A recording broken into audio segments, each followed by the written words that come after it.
The BankUnited Center here in beautiful Coral Gables, Florida, is the site of the biggest game in many, many years for the Miami Hurricanes program and their fans. Students have been lining up since early this morning to get the best seats they can get to see the 25th ranked Hurricanes take on the #1 team in the nation, the Duke Blue Devils. Jim Laranaga's pregame speech.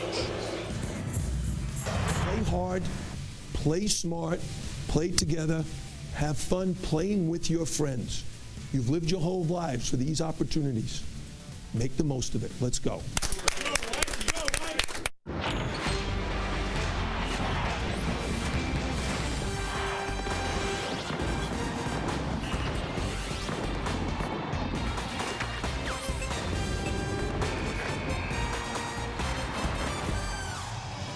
Welcome to Wednesday Night Hoops, presented by Reese's Peanut Butter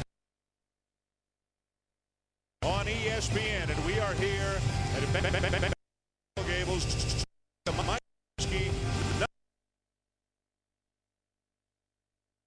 We mentioned, some say, the biggest game in many, many years for the Hurricanes program. Yes, Duke is #1 in the nation, but if you look at the ACC standings, the Hurricanes right now are #1 in the conference and unblemished 4-0, and looking really if they can win tonight for a real solid lead in the ACC through 5 games. Hi, everybody. Dan Shulman and Dick Vitale. Great atmosphere. First sellout of the year here in Coral Gables, and a lot on the line tonight. Well, it really is. When you look at the ACC right now, who would have thought Miami sitting at 4-0? You look at Duke right now. They're coming off that win they just recently had after losing to North Carolina State. And I'll tell you, tonight when you look at Miami, they better, #1, do a great job defensively in transition, and they better shut down the 3, and they better make sure they can contain Plumlee inside if they want that W. As is almost always the case, the Blue Devils are a great offensive team. You look at their numbers in the conference, and they lead the ACC in both scoring and three-point percentage. Miami has turned it into a very good defensive team this year, holding opponents to 53 points per game so far in conference play. One-on-one, who are you looking at? While you look one-on-one, you talk about Duke, you got to talk about Curry and his perimeter shooting ability. Duke is dynamic shooting the 3. One of the reasons? Mr. Curry. He is shooting 57% from three-point range. That's absolutely unbelievable when you think about it, because he faces so much pressure. On the other side, Durant Scott, a New York City kid. He's got some swag. He's also a competitor, a fierce competitor. Wants to make big shots, as the medium-range jump shot, as the long-range jump shot, and he can get to the rim as well. A look at the starting lineups tonight. We begin with Duke, again playing without the injured Ryan Kelly. Emil Jefferson, a freshman, will make his first start of the season. Rashid Suleiman, who did not start Duke's last game, is back in the starting lineup tonight for the Blue Devils. For the Miami Hurricanes, it's a veteran-laden bunch, 4 senior starters. They too, though, have been playing without an injured player. Reggie Johnson, big man in the middle, has been out for the last 8 games with a broken thumb, but there is some late-breaking news as we welcome in Janine Edwards. That's right, Dan. You know, Coach Jim Laranaga got a gift this morning when the team doctor told him that Reggie Johnson play tonight. This is an unexpected development. He was supposed to be out 6 to 8 weeks with that broken thumb. It's only been about 4 weeks. Now, Johnson has not practiced. He has participated this morning fully in shoot-around. But Laranaga gave me an idea of what they had lost without Johnson on the floor. They were grabbing a rebound every 2.8 minutes with Johnson, every 4.8 minutes without Johnson. And considering that Johnson went off for 27 points against Duke last year, this is clearly an unwelcome development for the Blue Devils. Dan? All right, Janine, thank you. The atmosphere, not the easiest to deal with if you're a visiting team, although, as the folks wearing Duke blue will tell you, every game is like this wherever Duke goes. They are used to this. They're back at #1 after some other programs lost in the last week. Miami, by the way, has never defeated a top-ranked team. They are 0-6 all-time against #1 ranked teams. Miami gets great news. I'm really surprised here coming here today. I had no idea that Reggie Johnson may play. That he's in great physical condition. And it'll be interesting as You know, Janine said he had 27 last year and 13 rebounds and dominated the inside. Our officials, Carl Hess, Ray Natili, are underway. Rashid Suleiman with a wide-open three. That's good news for Duke because he went through a real struggle, bounced out of it a little bit in their last game against Georgia Tech. They need him to put points on the board. Yeah, he had been 9 for 40 in his last 5 games before scoring 15 against Georgia Tech. Julian Gamble, a 6th-year senior from where? Durham, North Carolina, although he grew up a Tar Heels fan, and he gets the Hurricanes on the board. Well, he played at Durham Southern High School. They go to Plumlee, try to get one-on-one down in the box. Mason Plumlee rejected by Gamble, and it's Miami ball. They need a big performance out of Gamble. Since he's been put in the starting lineup, he's averaging 9 points a game, 8 rebounds a game, and he gives them great toughness. Jimmy Larrañaga said he's a tough kid. Listen, he's 23 years old. Yep. And there's something about kids that have that kind of experience. Redshirted a year, lost a year due to a knee injury, so a 6th-year senior as Plumlee rips down a rebound. He's averaging about 11 boards per game. Cook all the way with the floater. Plumlee with the follow. Shane Larkin comes. Daddy.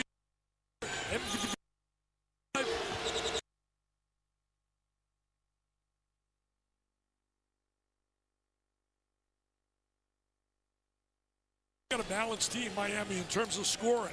I mean, you look at that club, they got 5 guys basically in double figures because when you look at Jones, he just misses at 9.8. Leading scorer is Durant Scott, just under 14 points per game. This is a key. Can Larkin keep Cook out of the lane? He's a good defensive player, Larkin. Plumlee with a jump hook. He has been so impressive all year long. The leading contender of the year, Doug McDermott and Trey Burke, other names that you hear, all certainly worthy of getting mentioned in that kind of company. They like playing those ball screens. Duke's hedging, stepping out on a ball screen. Kenny Kaji, yes. No, he's a big-time player. Doesn't get a lot of PR, notoriety. Transfer was 2 years at Gator. He's found himself here in Miami. And with Ryan Kelly out and Emil Jefferson, the freshman, starting, he draws the assignment of Kaji, giving up size to Kaji. And Kaji also likes to shoot the three. You know, Emil Jefferson, how tough it's been. He stepped in, he had to guard C.J. Leslie, and now he's got Kaji. Quinn Cook, short on the three. Jefferson keeps it alive, but it's out of bounds to the Hurricanes. Jefferson's had a little problem with making the adjustment to the quickness of the game defensively. He's been in foul trouble. So look at Kaji. Great job of cradling the ball, floating through the lane. You know, he fouled out. And then against Georgia Tech. Look at the job stepping out. Did have 10 rebounds in that game against Georgia Tech. Gives them a much different look as Ryan Kelly is out indefinitely with a foot injury. Rejected by Plumlee. He saw that one coming. Plumlee did a great job rotating over because right now you see Jimmy Larrañaga's call is to get a little one-on-one with Kaji, the experienced player, a 5th-year player, against the young kid, the diaper dandy, Jefferson. Miami, as you mentioned, Dick, beat Duke. 27 rebounds.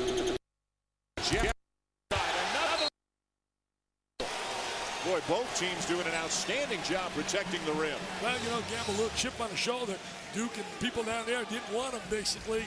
He showed his talents when he played here in an AAU tournament back in 2006. In fact, one of his high school teammates a couple of years ago played at Miami, Anthony Kidd. Plumlee knocked away. Miami ball. McKinney Jones back to Larkin. Scott steps into a three. I think the key for Miami is they got to get a good start. They can't let Duke jump out big and Silence this crowd. They were on Larrañaga's lawn today. I was out there with all the kids. They were having a great time. Coach Larrañaga delivered some donuts out to the kids earlier today, and he says he shook the hand of every student who was waiting out there this morning.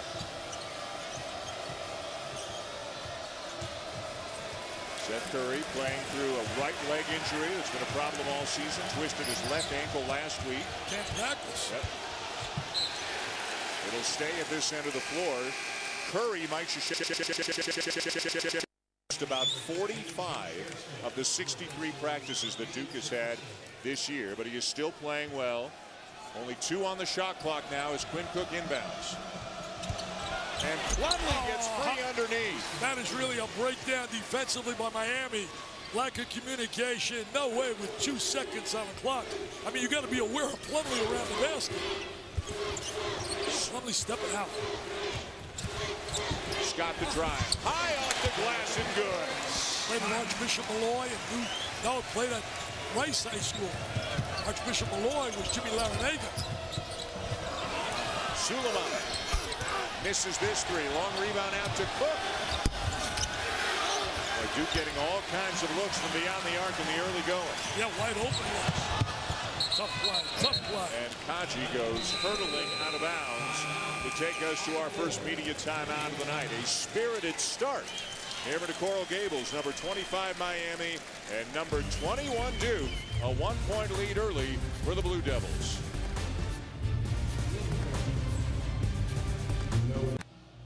ESPN's exclusive presentation of college basketball is presented by Reese's Peanut Butter Cups, the perfect combination of chocolate and peanut butter.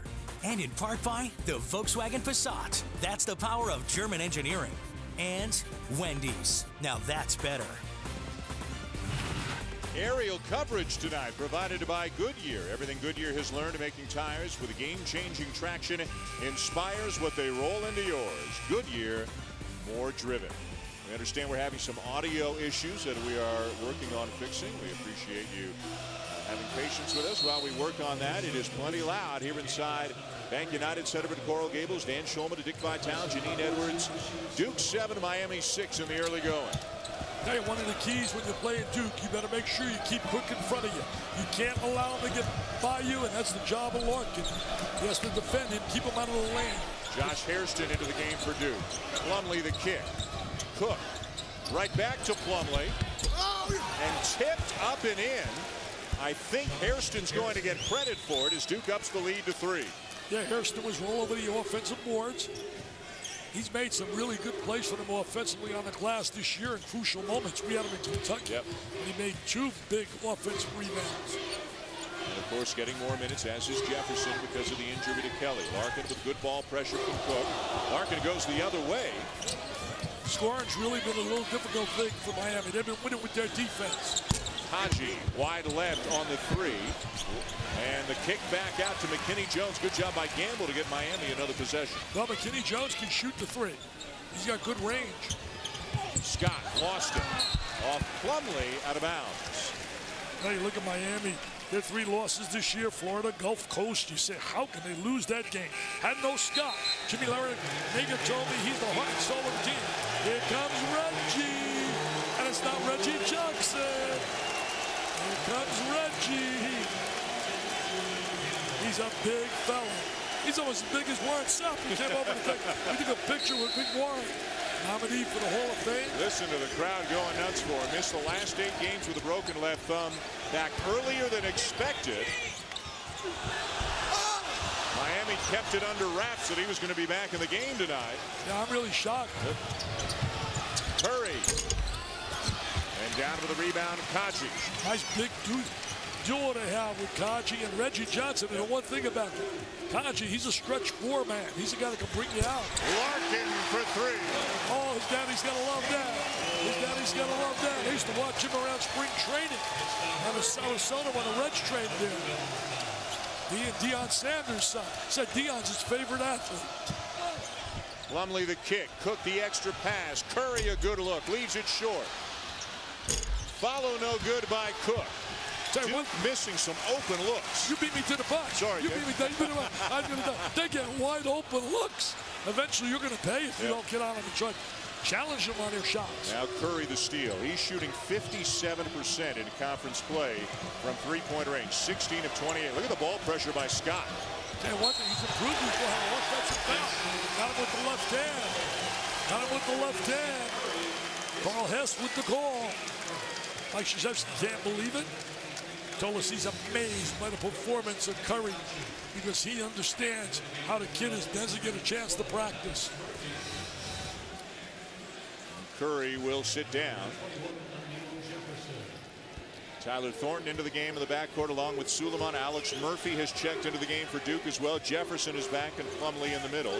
Ryan Brown is in the game for Miami, as is Tanya Jakiri, a 7-foot freshman. The floater good for Larkin. Larkin with that good quickness.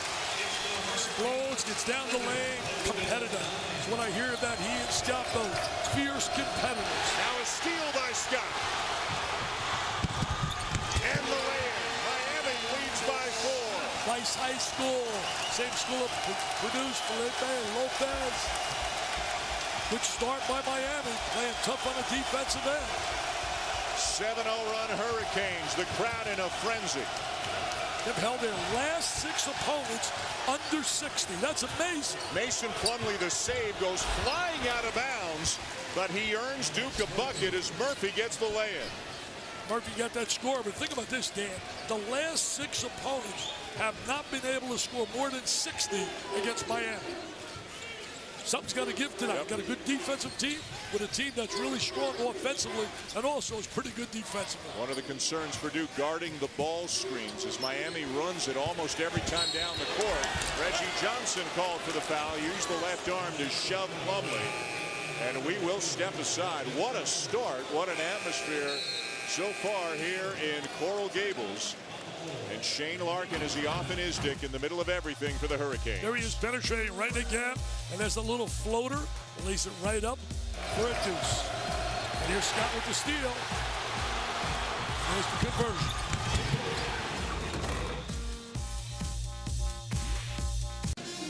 Miami by 2 over Duke, 11:52 to go in the first half. Well, off-the-court news today, which has a connection, obviously, to the Miami basketball program. As you may have heard, a report came out that said there were going to be allegations of misconduct on former Miami coach Frank Hayden, now the coach at Missouri. Well, the NCAA announced today that it has found an issue of improper conduct within its own investigation.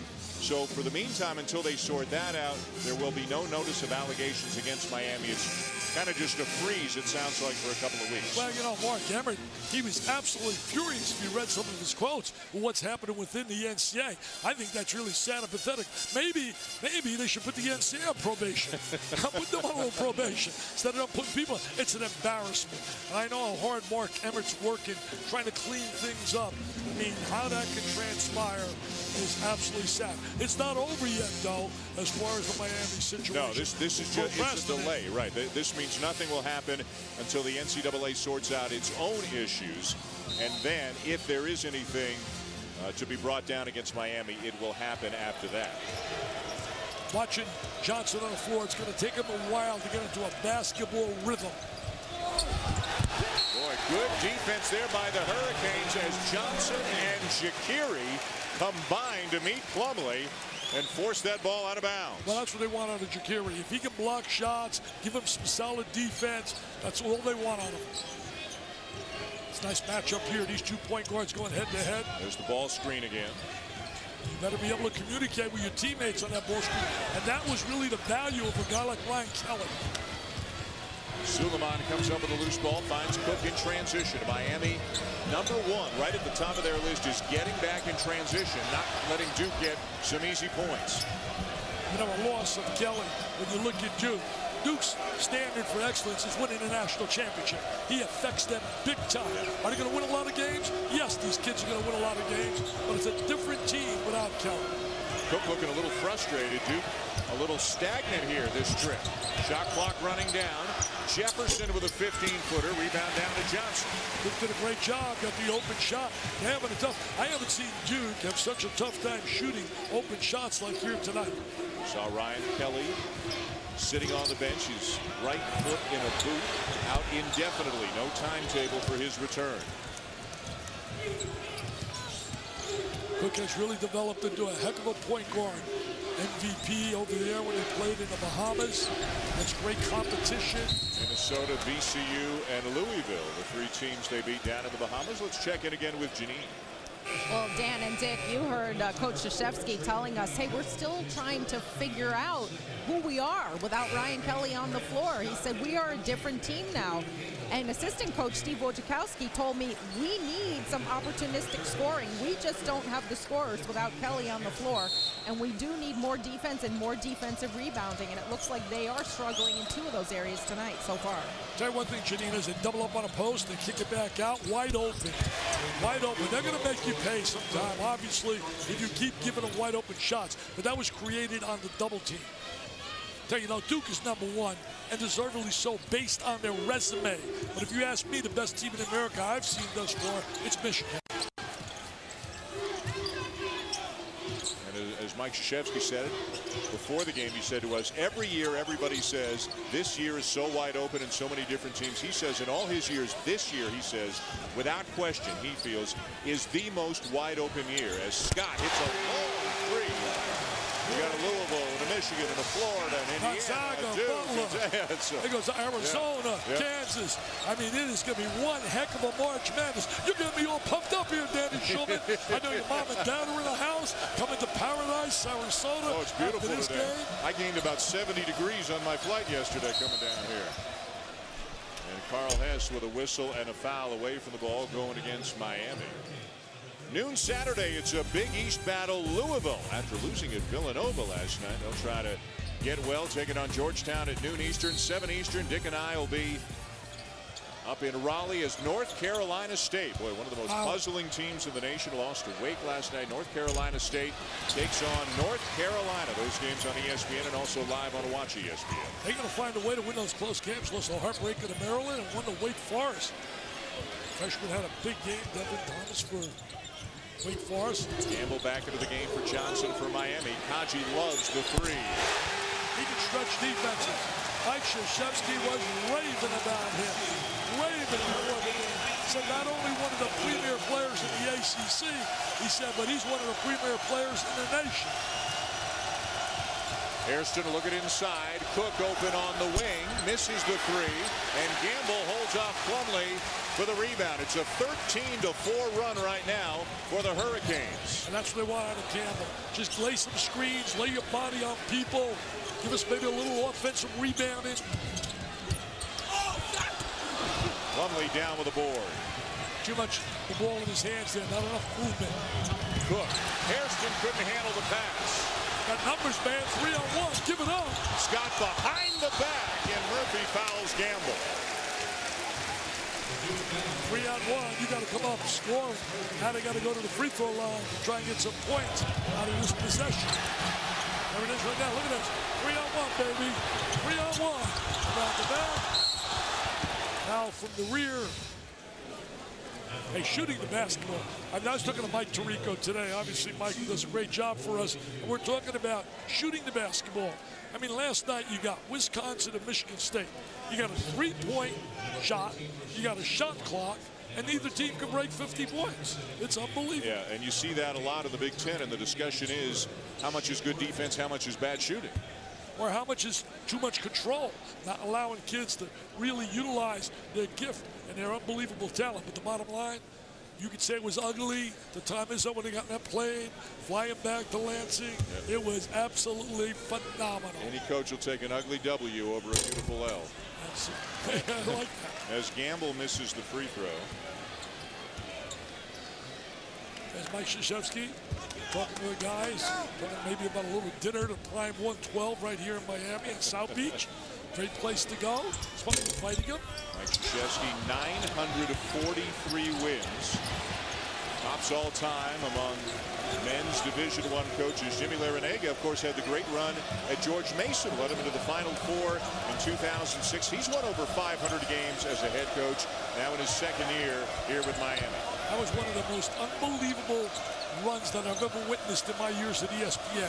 The teams he beat to get there, the Connecticut's, the Carolinas, unbelievable. Yeah, Michigan State, Carolina, Wichita State, and UConn before losing to the eventual national champion Florida Gables. Jefferson misses the reverse.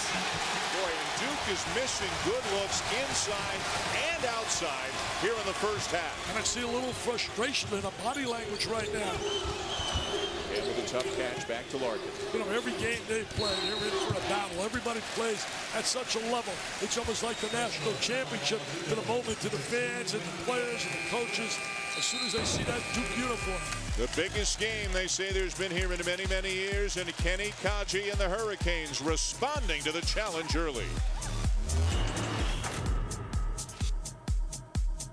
Rangers have not gotten a point from Zeller. They're midway through the first already, but their win in 2010, Oladipos got 5 early. That's a 3, 20-10 the lead. And back here, a low-scoring game. Miami leading #1 Duke 19-14 with 7:18 left in the first half. The Blue Devils, some very uncharacteristically poor shooting numbers. And as Dick's telling you, they haven't even been to the free throw line yet. That is really big. That was one of the things they were really concerned about, keeping them off the free throw line, and they're doing a great job. Why is that pertinent? Duke has made over 100 more free throws than their opponents. That's unbelievable when you factor that over a 17-game period. Janine Edwards was near the Miami huddle. Janine? Yeah, Dan, another thing that Miami was worried about was Mason Plumlee. When he gets the ball and he's not able to get to the rim and the driving lanes are blocked, he's able to kick it out to somebody on the perimeter like he just did with Cook and Curry. They want to make the Hurricanes a little bit more aware of Plumlee kicking it out to the perimeter. I'll tell you one thing, Duke better be a little bit more aware of Larkin. Great movement without the ball on the offside, and he gets a little layup. Duran Scott with a nice feed. Miami's got its largest lead of the night. That's why they're a good basketball team. They have solid guard play. And if you have solid guard play, you got a chance to win. That's one of the problems with Kentucky right now when you look at them. Harrell and Goodwin are very good, players, average players basically as a guard combo, but they're not great like they've had in the past, and that leads to trouble. And of the top 6 that Miami has, Dick, 5 of them are seniors. That is an absolute rarity these days. Not only seniors, they have 2 fifth-year players that are 6th-year players. Trey McKinney-Jones. He can shoot the three, so he gives it that extra dimension with the combination of Larkin and Scott. You need great guard play to win big. Plumlee threads the needle inside. Jefferson rejected, got it back, and is fouled. Sean Hall with the call. Second foul on Kenny Kaji. Had a great start here for Miami, showing that their win over Michigan State was legitimate. Their win over North Carolina, they keep saying, but how do we lose to Florida Gulf Coast? Miami's 3 losses: Florida Gulf Coast, Arizona, Indiana State. Had somebody injured in all 3 of those games as Jefferson makes the first, and now Kaji has to sit down with a second foul. Johnson back into the game for the second time. Well, those 2 losses they had to Arizona and Indiana State. Reggie Johnson got hurt the day before the Arizona game. Yep. But I'll tell you one thing, Jimmy Larinaga, he was singing the praises of Arizona. He said, tough kids, well coached, athletic, and there'll be a challenge for people to come on. Well, Johnson's not even wearing anything on his left hand. In practice earlier today, which he went through on a limited basis, he did have some sort of a soft-looking splint on the thumb and forefinger. Got nothing on right now. Scott for 3. Tell you one thing, who's not making that 3? Nice high school. Felipe Lopez from the St. John store went there. Big story tonight, 3-point shooting. Duke struggling, and Miami, Dick, is 5 of 8 from beyond the arc. Absolutely. The 3 can change the complexion of a game quickly. Take a look at Scott right now. Look at that range. I mean, he shot that almost from the Miami Heat arena. Look at this. Don't celebrate too early, man. There's a lot of time you have to play in this game. Second foul on Reggie Johnson. So Kaji on the bench with 2. Johnson in the game with 2. Another miss for the Blue Devils. Okay, doing a good job on the defensive glass as well, Miami. That was another one of their goals. Trying to keep Mason Plumlee off the glass.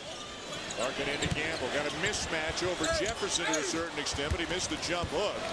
Gamble about 2 or 3 inches taller and about 30 pounds heavier than Jefferson, who's going to be guarding big people all night long. Thornton, no. Larkin the save. Who can't get any rhythm at all offensively. Larkin the 3. And the putback for Gamble. Hey, they're on hustling Duke right now on the glass. Mike Krzyzewski not happy with their effort. And they're going bananas here in Miami. They better not celebrate too soon, though. There's a lot of basketball to be played.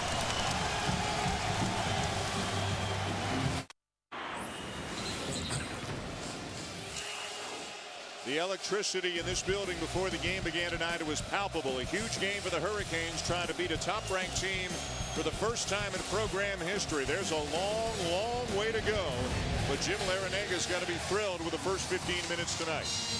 He'd like to leave. He wished the game was over right now. So his wife Liz was in the house as well. Marshall Plumlee into the game for the first time for Duke. Giving him some size inside. Trying to match up with the size that Miami's putting on the floor. Mason Plumlee. Johnson guarding him with 2 fouls. Plumlee too strong, and down with the ball, Johnson. So you talk about an all-wide body team. You better talk about putting Mr. Johnson on that team. Shot selection so big. Guards really playing well, executing at good efficiency. Miami's guards. And Gamble called for the illegal screen. Can't move, man. Can't move. Hall with the ball.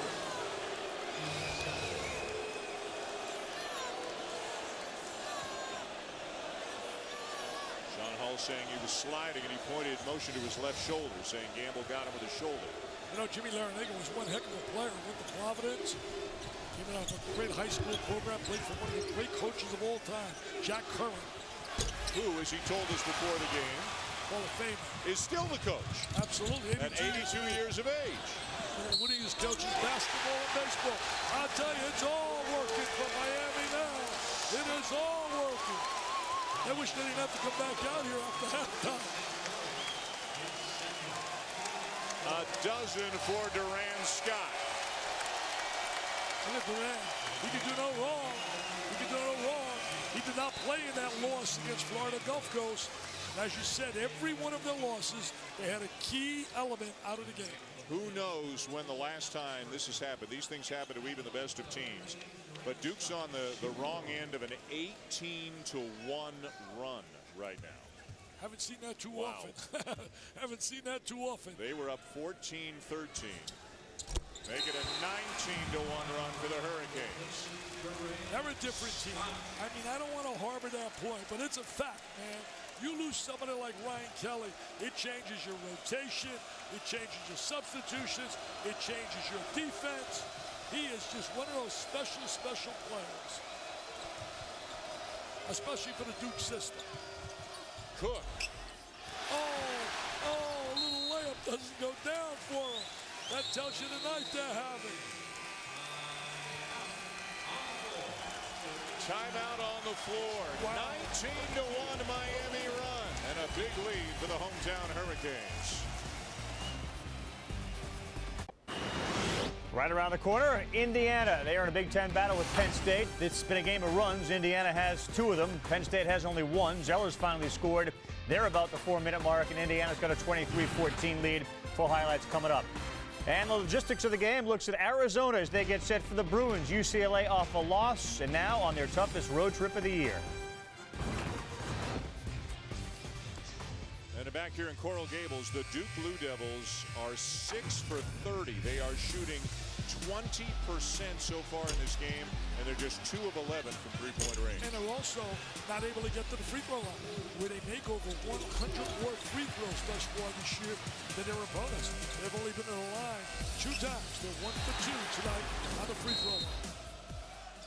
That's big because what happens, they get people in foul trouble, they put people on the sideline, they get charity points, good free throw shooting team. So that was one of the game plans of Miami. Try to keep them off that free throw line. Meanwhile, Miami is shooting 56% from the field tonight, and they've made 5 out of 9 threes. They've made 6 out of 10. He didn't get much PT, baby, when it was down in Gainesville. Don't count out Florida, by the way.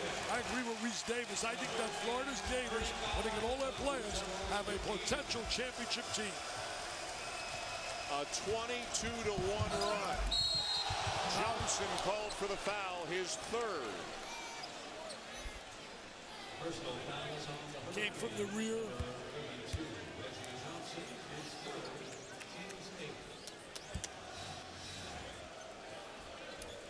Look at Kadri.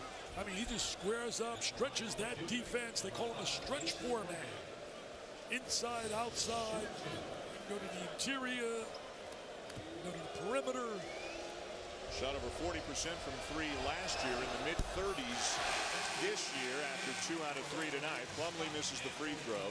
Johnson to the bench. Gamble back in. Curry returns for Duke. Reggie Johnson limited by foul trouble in his return tonight. 5 minutes, 3 fouls. You know, there's something about experience. When you look at Miami, as you said earlier, I mean, experience galore. Empty on the free throw line. Nothing going right for the Dukies. Let's go to Janine. And Dickie, you nailed it. Experience. That is exactly what Mike Krzyzewski was most worried about with this Miami Hurricanes team. He said their experience, which gives them poise, confidence, and chemistry, is something we don't have. You're right. Told us that before the game, Janine. And you're looking at a team of 2 fifth-year players, a 6th-year player, and what about the performance of Kaji? Showing his ability not only to shoot the three, look at him change direction, lay it in the left hand, and get the conversion. He'll be playing at the next level. I don't think there's any doubt whatsoever. Duke can't buy one, and Miami can't miss. In fact, one of the players in Miami last year was a guy who had a fairly decent year. He made the Orlando Magic team, Daquan Jones. He was the one involved in a lot of controversy. They finally cleared him. Thornton a miss. Duke's gone 7.5 minutes since making a field goal. I have never seen Duke in all my years doing games shoot so poorly. A 25-1 run. Say it again. A 25-1 run. It's unbelievable. Wow. Larkin. And the rebound down to Plumlee. And Carl Hess stops play. Looks like Thornton may have been poked in the eye or something to that effect as he makes his way to the Duke bench.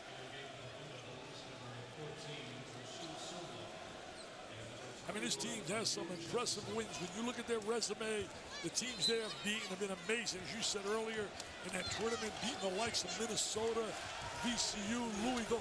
VCU is on fire. Yep. I mean, that's going to be one heck of a matchup when VCU and Butler hook up. Both now in the A-10. 2 great young coaches. And Stevens, Shaka Smart.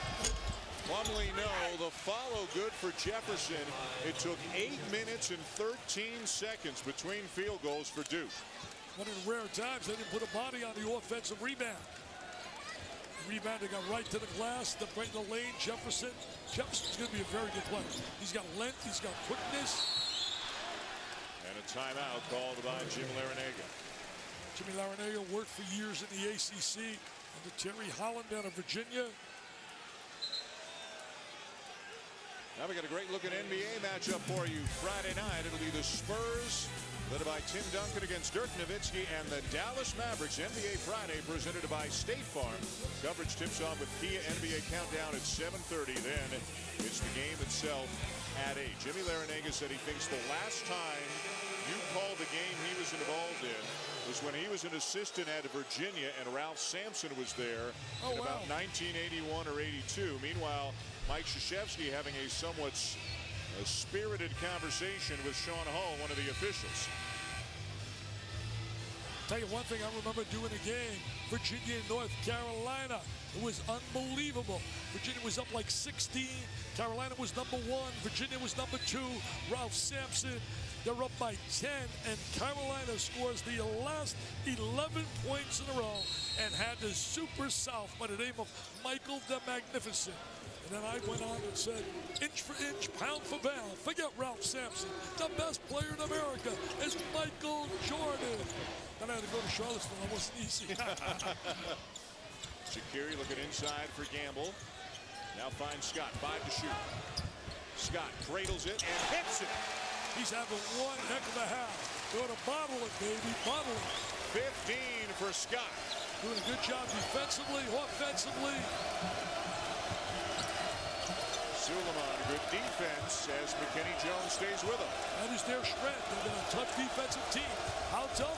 The last 6 opponents have not been able to score 60 against them. Think about that. You got a great chance to win when you're keeping people in the 50s. Final minute of a stunning first half here in Coral Gables. Sensational. Cook off balance, no. And the rebound down to Miami. It's been all Miami. on every phase of this game. Hustle, defense, offensive efficiency.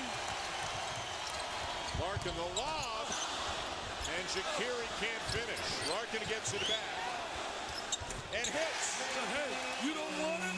I'll just take it and make that. Oh, look at Barry. He's dancing. Barry's at cloud nine. He can't believe what he's watching.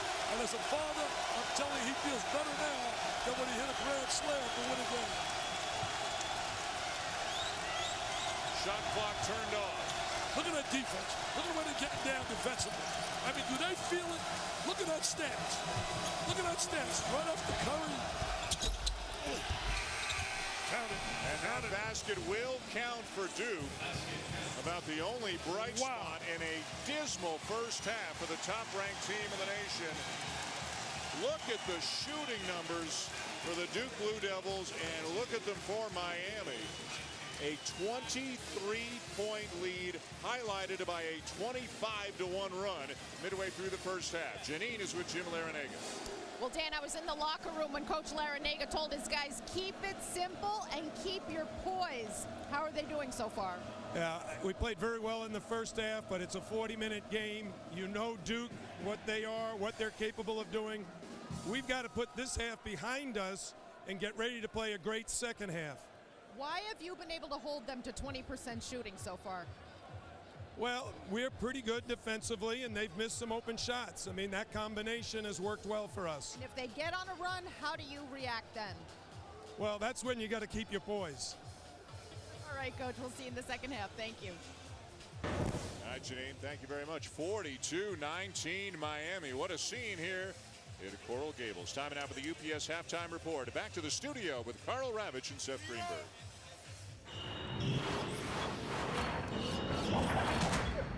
It's just a night. I'm not here? It's a night of disrespect I'm not for here? Duke. No, it's a night of disrespect for Duke. I'm neutral. I'm neutral. I'm an analyst here. Jay Williams is here as well. Wow, no one saw that coming. Not one player on Duke has more than one field goal. They made 7 in the first half. Seth Curry is 0 for 6. Shot chart shows that Miami's making just about everything they're throwing up, and it doesn't matter who's shooting it. Whether it's Larkin late, whether it's Kaji, whether it's Gamble, Johnson getting in the act, they're making everything. They are, and Duke is limited offensively. You know, you talk about Mason Plumlee and Seth Curry are their only options, and Miami's doing a great job of locking them down. And when you look at these matchups, it's a game of mismatches, to be honest with you. I mean, Shane Larkin is blowing by Quinn Cook and Tyler Thornton at will. Durant Scott is blowing by Seth Curry at will. You have, Kenny Kaji is just putting on a show against the inexperience of guys like Emil Jefferson, Alex Murphy, Josh Harrison, and then Julian Gamble and Reggie Johnson are doing such a good job of pushing Mason Plumlee off the block. Mason Plumlee didn't go over his right shoulder one time. Everything is towards the middle and a pass. And, Coach, you talk about it all the time. Julian Gamble, just like Kevin Young, like you said, for Kansas, is one of the unsung heroes on this basketball team. You know, I talked to Jim Larinaga today, and he had certain things he thought they had to do to be successful. Obviously, defend, get up and underneath Seth Curry, be aggressive defensively, get Plumlee off the block, push him off the block. But to me, when I look at this basketball team, Julian Gamble is Kevin Young for Kansas. He's active, he's alert, he extends plays. He's a guy that is aggressive on the offensive glass. In fact, to me, he's more effective than a Reggie Johnson because now they can step him away from the basket and open up the floor. He's an alert defender off the basketball, and he has the ability to challenge shots at the front of the rim. This basketball team, again, Dick said it during the course of the game, you're talking about a 6th-year senior in Julian Gamble, 2 5th-year seniors, a mature guard in Durant Scott that's been a 4-year starter. When you talk about mismatches, you're talking about a physical, mature basketball team. Duke is a young, inexperienced basketball team. They look it in this game. 3 times the number 1 has gone down this year. Duke once, obviously. They're in danger of doing it again. Is there a comeback in them? I think they'll make a run, but how many times have you guys heard a team going on a 29-5 run against Duke? And Duke is getting outworked right now in every aspect of the game. Down 23 at the half has got to be one of the bigger deficits Duke's faced at the half in a long, long time. The problem is they can't score. You know, plain and simple, they can't score. The ball goes into Plumlee, they're shrinking the court, forcing a kick out. They can stay home on Curry, but they can shrink the court off those other guys. And then Curry, they're getting up and underneath him. They're making Curry a ball handler as opposed to a catch-and-shoot guy. Yeah, you can tell he's not himself right now. That's the UPS halftime report. We'll come back. Look ahead. We got a big game coming up. It is Arizona. It's UCLA. The logistics of the game. how the Bruins can compete against Arizona. Tough trip coming up for UCLA.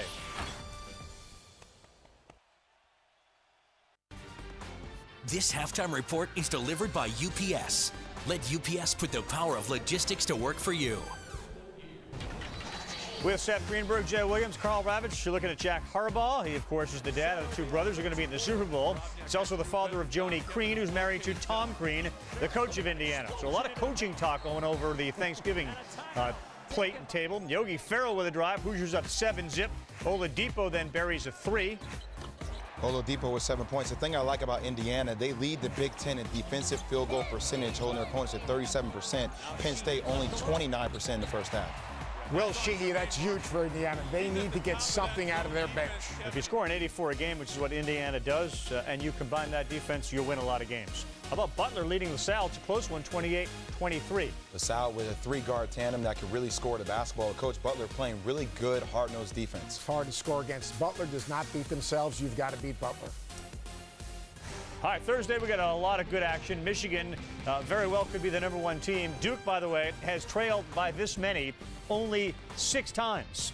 And the last time was actually last year against North Carolina, but only once have they ever come back from a deficit as great as 16. That was in 1950 against Tulane. So Michigan could go to #1. Circle that 9 Eastern game, UCLA at Arizona on ESPN2. That brings us to the UPS logistics of the game.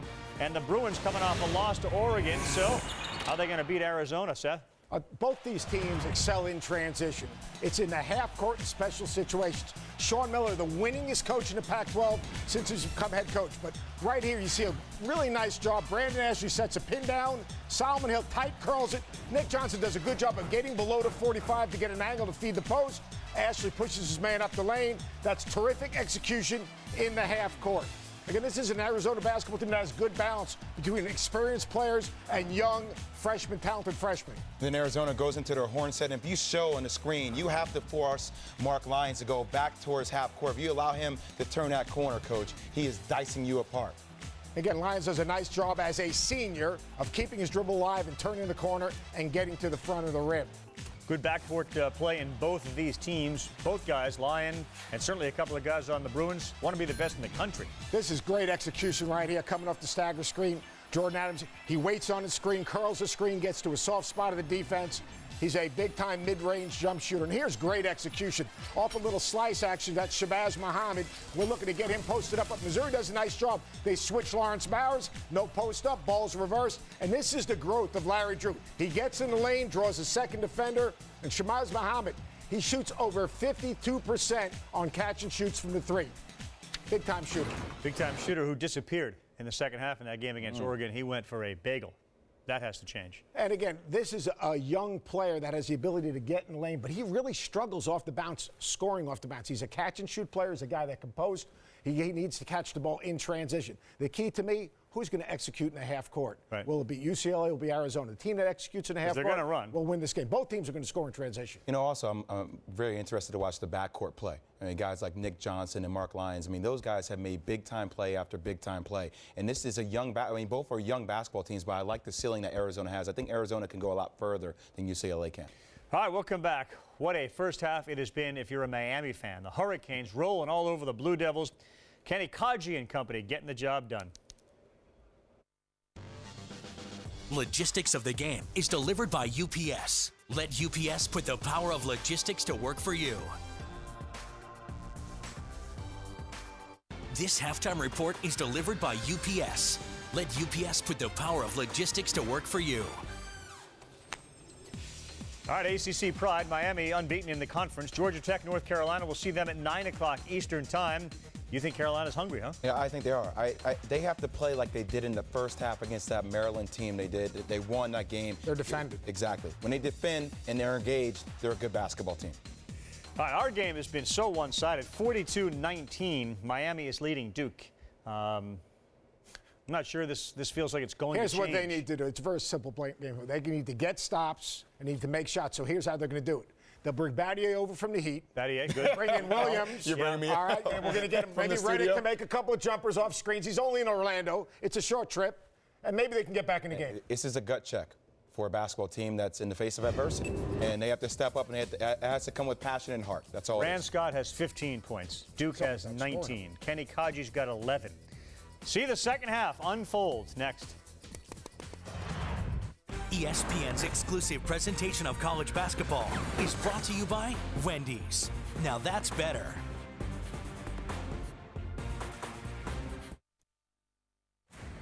Welcome back to Wednesday Night Hoops, presented by Reese's Peanut Butter Cups. It's the ACC on ESPN, and what a first half for the hometown of Miami Hurricanes at the expense of Duke. A 23-point lead at one point, a 25-1 run. And look at the difference. It comes down to shooting. 59%, 22%. 6 of 11 threes against 2 of 11 threes. Did you see this coming in any way, shape, or form? No, not really. In fact, maybe I saw it coming the other way. I didn't figure this would happen in any shape or form. But the bottom line is it started early, missing all those open shots, and they really got a little frustrated. And I thought the play of Scott, Larkin, Kaji was absolutely amazing. Gamble as well. Time now for our Reese's Perfect Play. Durant Scott made a few of them. He's got a game-high 15 points heading into the second half. And Kaji also, Dick, inside and outside.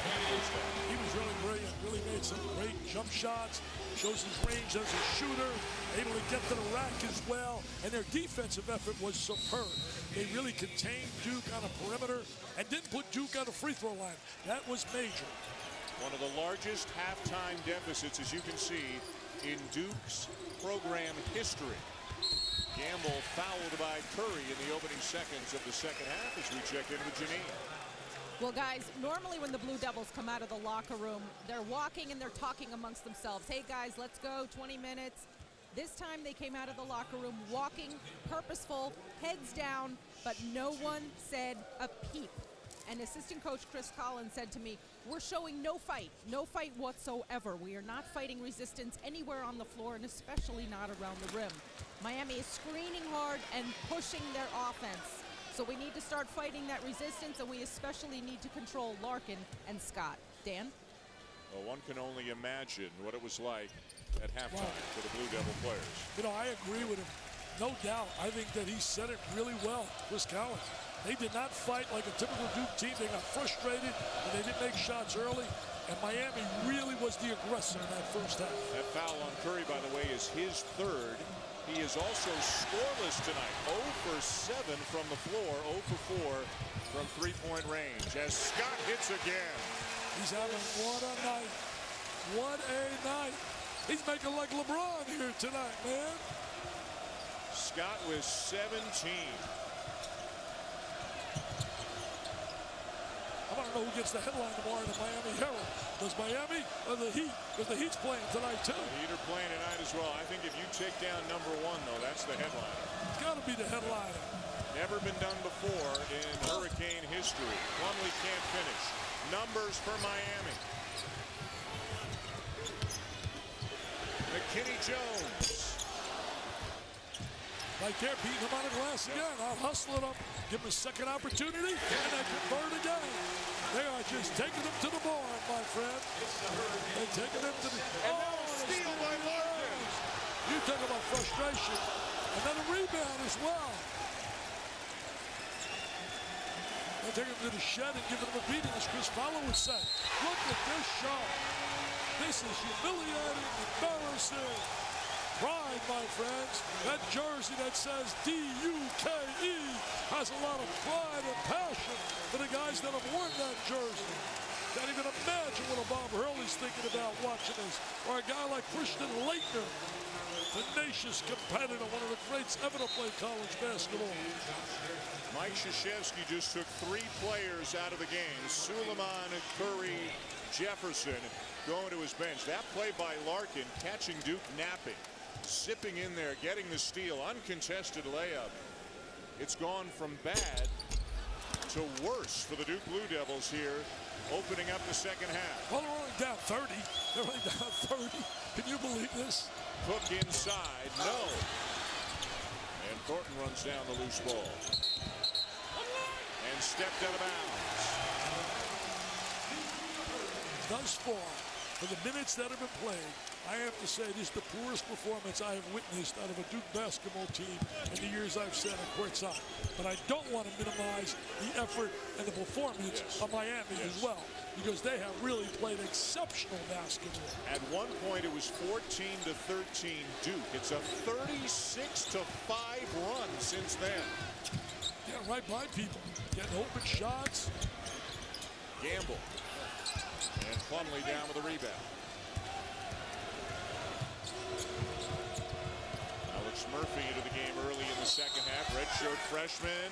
Count the basket and one. You know, Murphy's brother plays at Florida. He's going to be a very good player eventually here in the Duke program as well. Not a superstar, but a solid contributor. Here he is with the drive to the basket. Tough drive, cradles the ball, protects it, lays it on the glass. And with Kelly out, minutes are available for the likes of Hairston, Jefferson, and Murphy. It's his own miss, and 4 quick points for Alex Murphy, who, if nothing else, at least Mike Krzyzewski's got to be happy that he's seen a little bit of fight, a little bit of effort from Murphy. Absolutely. There aren't many guys who have put up that kind of fight tonight for Duke, as Chris Collins told Janine.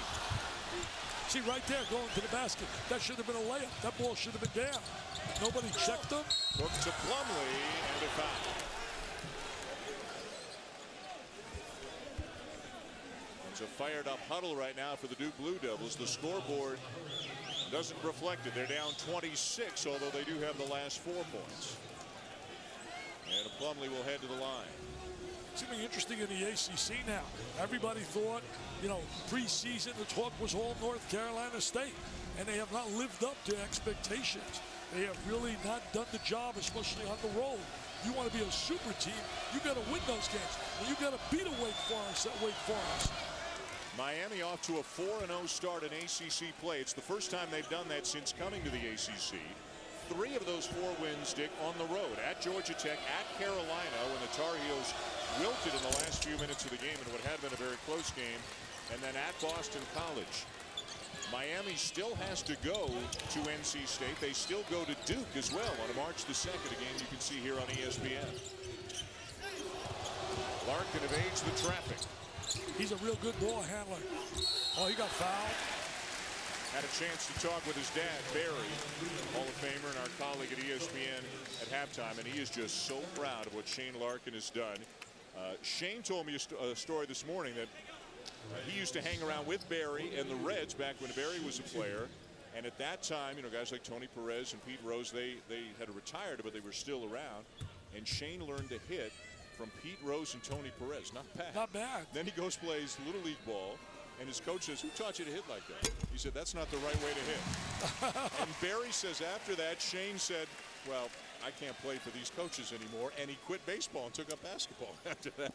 Well, he's getting like his uncle. His uncle Byron Larkin was a big star at Xavier. Mike Larkin played football at Notre Dame. Another uncle played baseball at Texas, Steve Larkin. The whole family. And Barry certainly, obviously, a shining light as a Hall of Famer. And the class, the way he's handled himself. He's going to be proud also of his alma mater, Michigan. Yep.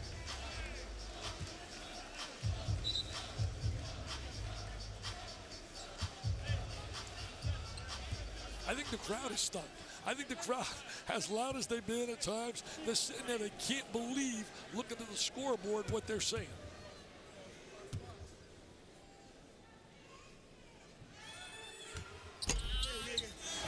Another point for Scott. The odd Duke fan in the midst of the Miami student section. Talk about being in the wrong place at the right time if you're a Blue Devils fan tonight. And a block is called on the baseline. I think McKinney Jones will get called for the foul. Well, the official's getting a little scrutiny here as well. We're sitting right to my right, about 6 feet away. John Clarkity, the head of the officials here. Who, by the way, PJ Carlissimo, he has earned the right to be the Nets coach. And the reason I mentioned him, I had some quotes in the paper the other day. He said, if I could pick anybody to work the championship game, my choice would be John Clarkity at that time. And remember the famous call where Clarkity made the call late to put Neil Robinson on the line, and that ultimately was the end with Seton Hall winning the national title. Alex Murphy giving Duke a bit of a spark.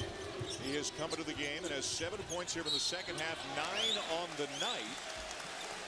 He's playing hard, even there fouling. playing aggressively. It's the one thing the Duke kids have done that Nate James told me not walking out here. He said we're not playing with any kind of urgency, any kind of intensity, emotion, and passion. And the one thing I've heard Mike speak about is the fact that we at Duke have to match the opponent's intensity. Because everywhere we go to play, they play at such a level against us. The officials are going to the monitor, I believe, to see if Murphy's last shot was a 2 or a 3. Can't see it from that angle. Being blocked. Gotta look right there. Looks like a 3 there, I believe.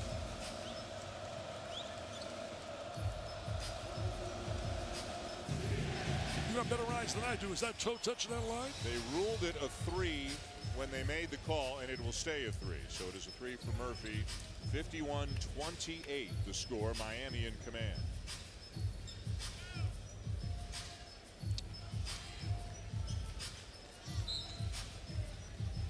And you expected, how many times have you seen Duke coming out of the half, whatever the game, whoever they're playing, go on a real run, just take over a game early in the second half, as Ryan Brown is called for the offensive foul.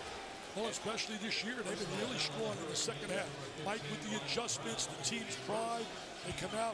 And the one thing they've always had, Dan, is that ability to shoot the 3. And they're not shooting the 3 tonight because the defensive effort has been supreme when you look at Miami on the perimeter. And as bad as the first half was, the first 2 minutes of the second half were worse for Duke. Gamble called for the foul, didn't like it at all. Things only started to turn around for Duke when Mike Krzyzewski made the 3 substitutions.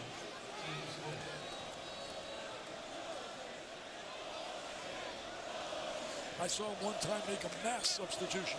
5 guys against Kentucky over at the Meadowlands. But he had one thing going for him in that game.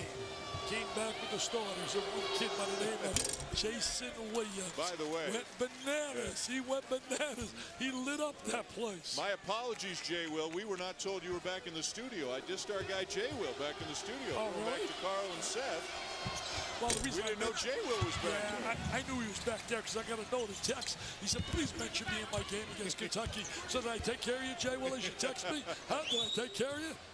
One of the great guys. We love having him with us at ESPN. Larkin.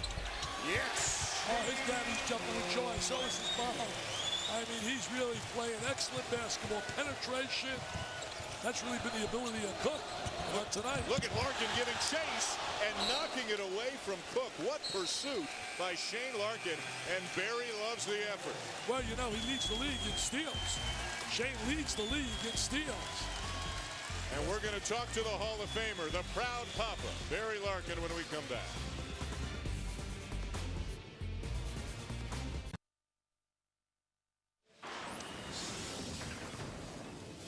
Back here in Coral Gables, Florida, Shane Larkin has been one of the key reasons why the Miami Hurricanes have a commanding lead on the Duke Blue Devils. And looking on from the crowd, Baseball Hall of Famer, our colleague at ESPN, but tonight, Janine, he's just dad. That's exactly right, Dan. He is just dad. Barry, you're watching your son Shane play, and I know you come to just about every home game here at BankUnited Center, but a different field tonight. #1 Duke in town, a sold-out crowd. Have you ever seen anything like what we are seeing here tonight? You know, last year there was a Florida State game here, and it was a big game. They beat Florida State here, and the students rushed the floor. But nothing like this. The anticipation tonight was incredible. You know, I have been to, for the last 2 years, I've been to just about every single home game. And I haven't had much trouble finding a place to park. But I knew today when I got off the highway it was going to be something special. That's pretty cool. Now, your son is having an outstanding night. And he told us a story today. When he was 7 years old playing baseball, his coach tried to change his swing, a swing that I'm sure you helped him with, and then he rattled off Pete Rose and Tony Perez helped him. So is that coach who we have to thank for this outstanding basketball player we now have? Because he said he quit baseball. Well, we can certainly thank the coach, but it's true. Pete Rose and Tony Perez did teach Shane how to hit. He went to go play Little League, Coach Vitt, and he told my wife, the coach told her, whoever taught your son how to hit didn't know what he was talking about. So, you know, yes, we have to thank him, but you know, I don't know how much he loved the game, but he certainly has always loved basketball. And, you know, he's doing his thing tonight.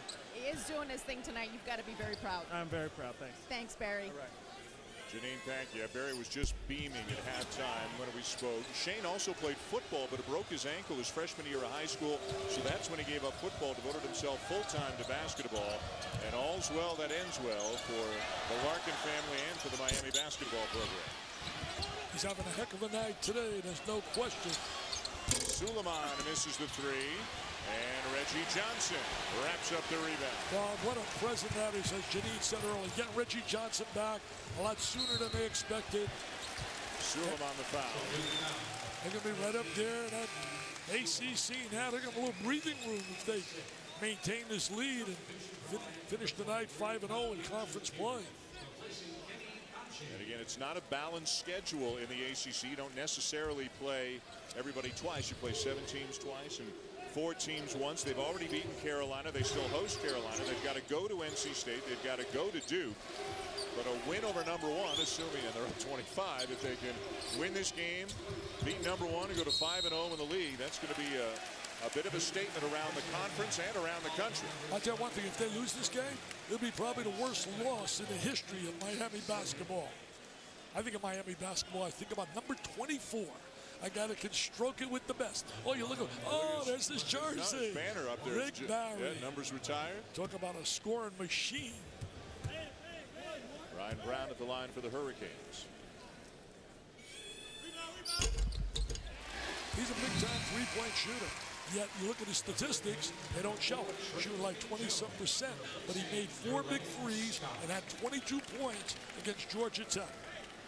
This is a very mature team. 5 seniors in their top 6. A couple of them, one's a 5th-year senior, one's a 6th-year senior. Experience and talent. And Jim Larinaga, guy, he's not exactly a household name around the country, Dick, in terms of coaches, in spite of the run that he had with George Mason. But he's been a guy like a John Beilein, who has been to a few places, and all he does is win and make people respect him, and a guy that his players love. What do you like about Jimmy Larinaga? Well, I love his competitiveness. I love his ability to communicate. Teacher. Played under, like I said, a great guy in Jack Curran. Brown with a floater. The lob, actually, for Jakiri. Jakiri with the jam, and they're dancing in the aisles. They're celebrating. I think they're going bananas down in South Beach right now with the news of this score. And Suleiman fouled on the baseline. Onye Jakiri getting in on the act. Jakiri with the jam. I mean, they're only allowing 58.4 points per game. I mean, that's 4th best only in the ACC. Virginia leads, but it's one of the best in the nation. Scott back in. That foul on Trey McKinney-Jones, his 4th. And Miami is not the deepest team in the world. No, they play a lot of minutes, their starters. Play a lot of minutes. Shane Larkin, as I said earlier, leads the ACC in steals. Suleiman misses a 3. Jefferson over the back. We've had a whistle every few seconds, it seems like, here in the second half as the fouls are piling up. Another sign that you got a chance to win is if you defend and you don't turn the ball over. They're only turning the ball over this year 10.8 times a game. So they're not turning the ball over. They're defending as a unit, and that gives you a chance to win. How about the bonus already for Miami? Less than 6 minutes into the second half, and the next Miami foul will put Duke into the bonus. First sellout this year. Had the crowd outside today on Larinaga's lawn.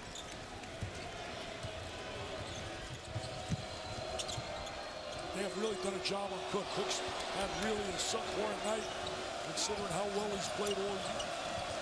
Blue Devils got a break there, but the officials are in play as that ball hit Ray Natilli and then bounced back to Suleiman. Cook with a penetration. Jefferson off the glass and good. Emil Jefferson, who the Duke staff think has a chance to be a real big-time contributor in this program. 6'8" freshman out of Philadelphia. Was a big-time recruit.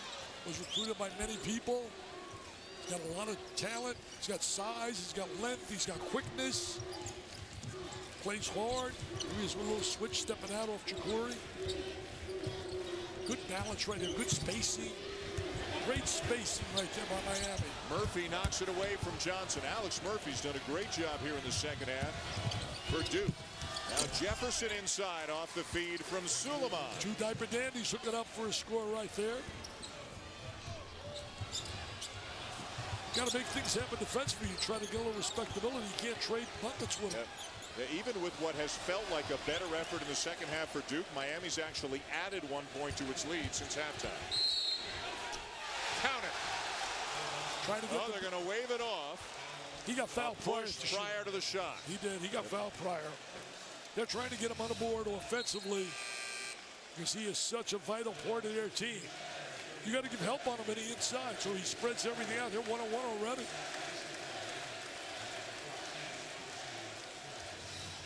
And they're chanting Reggie's name here. Very popular guy, Reggie Johnson. 6'10", 290 out of Winston-Salem with a 1-and-1 coming to him. You think Al Golden could use him on a football team? I think the best thing that happened to Miami had all that controversy over the Shapiro incident, the guy that was involved with supposedly the booster. But really the best thing that happened to Miami was the hiring of Al Golden in football and Jimmy Larrañaga in basketball.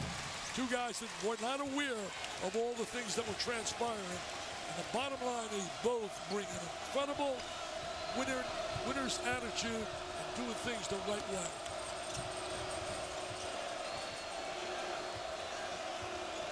They're still playing defense, Miami. Even with that big lead, they're all talking and communicating. Cook has it blocked. Helping, rotating over, closing off driving angles. This has been a solid A+ performance by the Canes.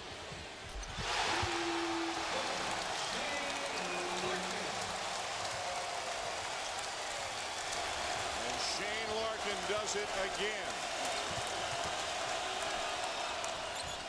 Curry no. Larkin the rebound. Curry came in shooting 57%. They needed 12 points out of Curry today because then he and his brother would have passed the Birds.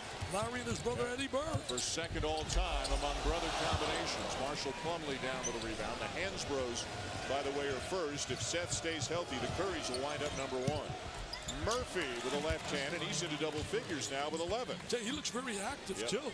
Looks very mobile. This might earn him some playing time if there's some positives. You know, you try to find something positive. The positive may be Murphy. That's about it right now, I think, for Duke.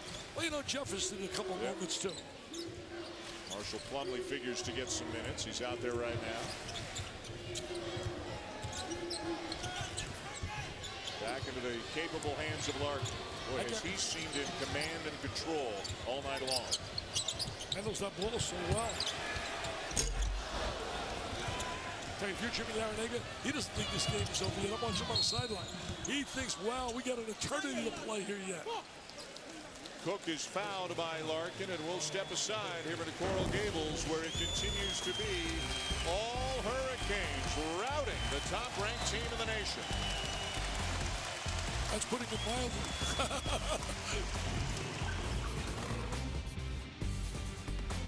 Aspen kicks off tomorrow with snowboard slope style. It's Shaun White, the best that's ever been, against Mark McMorris, the best there is right now. Then in snowboard superpipe, Shaun White against his quest for an unprecedented 6-peat. The action starts tomorrow at 3 Eastern here on ESPN. Got more ACC basketball coming up later on tonight. Right after this game is over, Georgia Tech at North Carolina, and we'll see Carolina in Raleigh against NC State with the Game Day gang Saturday night. They won their last 2 games, North Carolina. Big win at Florida State, a game they really needed. Florida State's been up and down like you cannot believe as well. If you look at some of their scores. Well, for the first 5-6 minutes of this game, we said it a few times. Boy, Duke is missing some open looks, and you figured eventually they'd get hot and they'd make Miami pay, and they just never got hot. And once Miami got rolling and got confidence, as the Duke coaches have said, they felt their team has not played with a lot of fight tonight, although they're showing some better signs of that here in the second half. Suleiman from Jefferson, but Miami had an unbelievable run late in the first half. Oh, nice play right there by the 2 freshmen. Jefferson has that length at the point of that pressure, created an opportunity. Wow. We could hear the slap from here. Yes, sir. Kachi, and a travel. Hey, you and I sat at courtside when we saw Duke get really ripped, and that was last year against a really outstanding Ohio State team. Yep. And then they bounced back strong. Trust me, practice will be interesting tomorrow. And a 30-second timeout taken by Jim Larinaga. The lead is 24 midway through the second half. Welcome back to Wednesday Night Hoops, presented by Reese's Peanut Butter Cups. We are here in Coral Gables, Florida. Beautiful 76-degree day here today. And a beautiful night if you're a Hurricanes fan. Not such a good night if you're a Blue Devils fan. Arms folded, 29% shooting tonight. Huge deficit. At one point, a 36-5 run for Miami, spanning the end of the first half and the beginning of the second. The deficit now is exactly what it was at halftime. Curry, another miss. He just can't buy one tonight. Plumlee fouled, and will head to the line for 2 free throws. Well, you know, the Duke kids are playing a lot harder right now than they did earlier in this game. Did not play with that kind of passion and intensity you expect out of Duke. I think they got totally frustrated, missing all those open looks early in the game. Look at Miami. We mentioned Rick Barry before. You ready for this? I was looking up during the break. He averaged, it's unbelievable, 37 points a game this last year. Great. It's unbelievable. Yeah. With no three-pointer. Unreal. Gamble back in for Johnson. They're happy to have Reggie Johnson back here.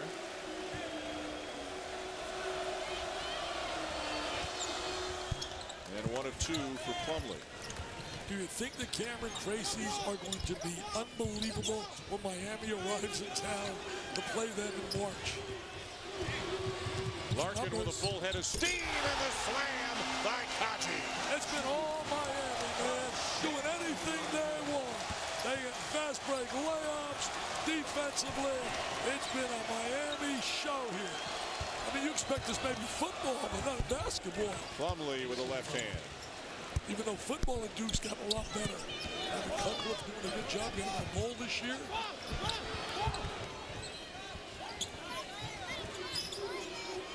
Larkin has won the battle tonight with Cook. No doubt. No question. Scott has won the battle on the other end with Curry. Remember, Miami beat Duke last year. Counted for Kaji and won. Boy, what a night the big guys have. He has won the battle against anyone. He has been absolutely sensational. He is demonstrating what Mike Krzyzewski was telling us before the game. I mean, he was just rolling out the praise about Kaji as a player.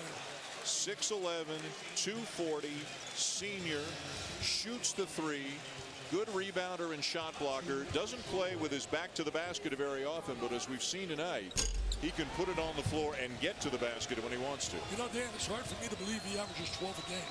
He looks like he should be an 18 to 19-point scorer. Cook inside, rejected by Gamble. Larkin ahead for Ryan Brown. Run, baby, run. Showtime. Showtime. Oh, the jumper with joy in Coral Gables.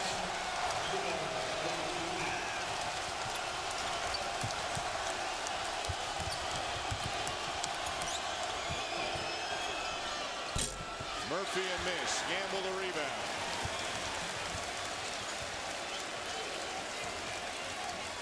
The look on Mike Krzyzewski's face pretty much says it all. There have been no answers tonight for the Duke Blue Devils.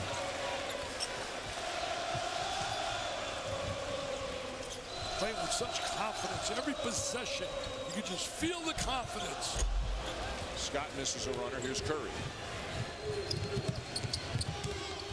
And he had to get rid of it, got it back. It had been deflected. So they play on. Gamble comes out of there. Numbers again. Lob again. And over the head of Brown. A little bit too far. They're smiling. They're dancing. They're hugging.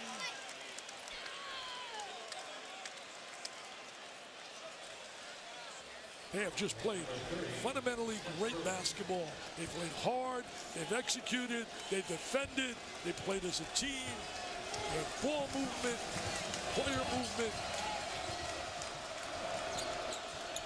Tyler Thornton the miss. Every loose ball, it seems like there's 3 Hurricanes surrounding it. And Gamble is fouled.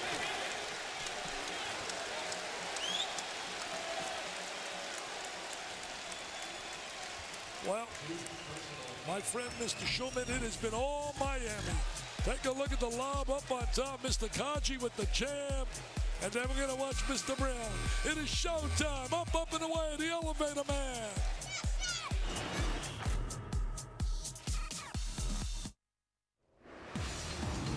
All right, boys and girls, another team that's red hot tonight. Georgia's shooting about 57%. And as a result, leading Florida by 3, 24-21. Charlie Mann has been the man. He's got 7. There's 3 minutes to go in the first. Reggie Bullock coming off being named the ACC Player of the Week. 24 points against Maryland, trying to continue that against Georgia Tech. That game in about 30 minutes. Carl, thank you. Back here, still bedlam as it has been all night long. Pre-game, so much hype and anticipation for this game here tonight. And Miami already the leader of the ACC coming into this game tonight on their way to a 5-0 mark. Everybody else would have at least 2 losses in the ACC. That's a headache-inducing if you're Mike Krzyzewski. But it's got to be pretty exciting for Jim Larrañaga. Tell you one thing, Mike Krzyzewski's all about the moment. He's not thinking about his 940-plus wins. He's thinking about this performance, and that's why he's such a superb leader. He's all about being better today than you were yesterday. And I'm going to tell you something. Tomorrow will be a teaching lab at Duke in a game of basketball and in the game of toughness. Duke is shooting 28%, and you look at some of the individual numbers. Quinn Cook is 1 for 12. Seth Curry, a great shooter, is 0 for 10. Wow. Tyler Thornton is now 0 for 5. So Curry, Thornton, and Cook are a combined 1 for 27 in this game. Well, I think when you shoot 1 for 27 with your 3 perimeter players, wow, you got a tough chance to win. I mean, if Alex Murphy doesn't come in and do what he's done here in the second half, the score would be even more lopsided than it is. You know, Cook had a game earlier this year. It's like 0 for 11, and he came back and was 12 for 15. But in that, the 0 for game, he had like 14 assists or something. Right. Then he came back with a 27-point game the next one. Scott's been hot all night long, not this time, and Murphy down with a rebound. Well, I'm going to ask you, buddy, who's your star of stars? You pick one guy from Miami. Who would it be? That's a tough choice. Based on what we've seen here tonight? Yep, tonight. It's a tough choice. I don't know. You could pick Larkin. You could pick Scott. You could pick Kaji. I don't know. Right. I don't know. Pick one. I want you to pick one. Pick one? Yep, pick one. I'm always biased toward the point guard because I think the point guard makes everybody else better. And Shane Larkin's made people better tonight. I think you're biased because he's baseball as well, but I agree with you. I agree with you. I agree with you. The point guard is sensational. Kaji and Scott, you can make a case for. Yeah. You can make a case for Jim Larrañaga, having him prepared to play the way he did tonight. He was loose as can be with us before the game, taking pictures with his wife, Liz. You know, that's the way he was with George Mason when they made the run to the Final Four. And as their shoot-around ended this morning, his message to his team was, we were sitting here listening, and his message to a team was, as Kaji is down, but appears to be okay, he said, Duke's here to do a job. They're going to do what they're supposed to do. He said, our job is to do what we're supposed to do, is to trust what we do, trust the process, not get caught up in the hype, just be Miami basketball. Well, you know, that's really the sign of great teams and programs, whether it be basketball or football. I was here in Miami sitting in a hotel lobby with the Alabama football team. Look at this. Right through the defense for a jam. Oh, my. And their football players were telling me, we don't care what Notre Dame's going to do. We're just worried about what we're going to do at Alabama. And if we do what we're supposed to do, we're going to win. And they did. Suleiman, no. Rebound, Scott. Last trip down, Kaji went coast to coast, about 70 feet. 6'11" guy, 3-4 dribbles, two-handed slam. Hard to believe he averages 12 a game. This kid is too talented. Look at this. Multi-dimensional. Split. James in. Former Gator. Look at what Billy D thinks when he sees this kid play. For 2 years, he was Pine City down there in Gainesville. What a talent. Think they're having any fun tonight? You better believe it. I think the fun's just beginning. You're going to see the fun later tonight. And we can hear people down in the first row in the student section. They're talking to the players. Players they're really enjoying this. They are enjoying the moment. As you said, tomorrow's coming. And Miami's going to Duke later this season. And that'll be a whole different scenario and contest, and who knows what the standings will look like then. But you're right, 100%. Never, ever, ever have the Miami Hurricanes defeated a #1 ranked team, and they are well on their way tonight. Yeah, you said it earlier, 0-6 against #1 teams. And this is, look at them slapping the floor. Look at the energy and the smiles. I mean, they're taking as much pride in their defense as they are in their offense. Slapping the floor. Where was that started? Right. Now the Cameron Indoor Stadium. Jefferson stripped. I tell you, my friend, you got a scoop. You got an incredible scoop if Duke would come back and win this game. Because this baby is over. You can tuck this one away. You can get the bus driver out there, warm up the bus, get to the airport, and regroup. It was 14-13 Duke in the first half, and then Miami went on a 25-1 run. Duke went 8 minutes between field goals. You know, Larkin and Scott play so well together, but they're going to be missing a lot of players next year. Larkin again. And Plumlee down with a rebound. Less than 6 minutes to go. Suleiman from the wing misses the three. Plumlee runs it down. It's a clearly blowout city here. Blowout city.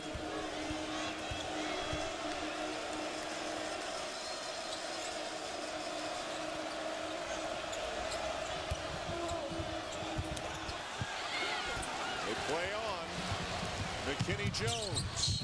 And is fouled by Murphy.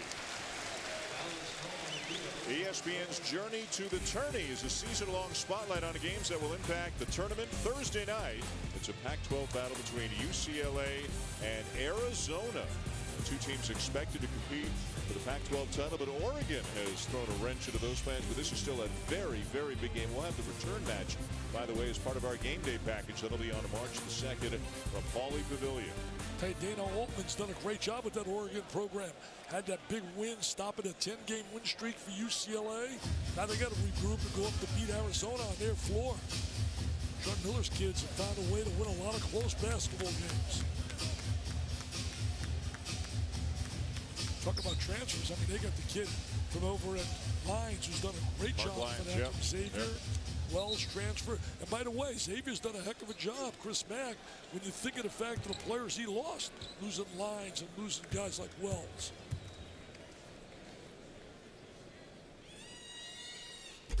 I like that one out of 10. My coach of the week in my awards every Monday I post on. You can go to ESPN.com, Dick Vitale, and I post my award winners this year. This week, the coach of the week was Butler. I mean, he was tremendous. Brad Stevens. Oh, yep. Brad Stevens. Yep. I'm going to tell you right now, I got a funny feeling a guy, unless they slip somehow, Jimmy Larinaga, with the job he's done here tonight. I think, Dick, this is going to be our third consecutive game as Plumlee lays it in, where we're going to see a court getting stormed. We saw it when NC State beat Duke. And then we saw it when Butler beat Gonzaga, and I got to believe we're going to see it here tonight. I don't know what you feel, but I'm going to tweet up today that we're seeing too many rushing up the court for situations where you don't expect it. Yeah. I mean, you can understand the drama of a moment, beating a number one for the first time. I can understand that. I can understand the drama down there with that Butler game with Gonzaga. But some of them, it's getting ridiculous. And the fear of someone getting hurt. Yeah. I mean, we were lucky as could be in the North Carolina State game when that young guy, Will Prevent, was not seriously injured. You know, he was born without any legs. And C.J. Leslie literally carried him and held him up as he was knocked out of a wheelchair. So there's a little, you don't know what is. One moment you want to see the kids celebrate and enjoy it. There's that fear that someone can seriously get injured. 5:15 to go here in Coral Gables. All Miami since the midway point of the first half. Up 26. They were up 24 at the half, up 26 right now. I thought you were going to say that we were having games where the number ones are getting beat. We had the game Duke with North Carolina State. They were number one. Yep. And now we have this one. Yeah.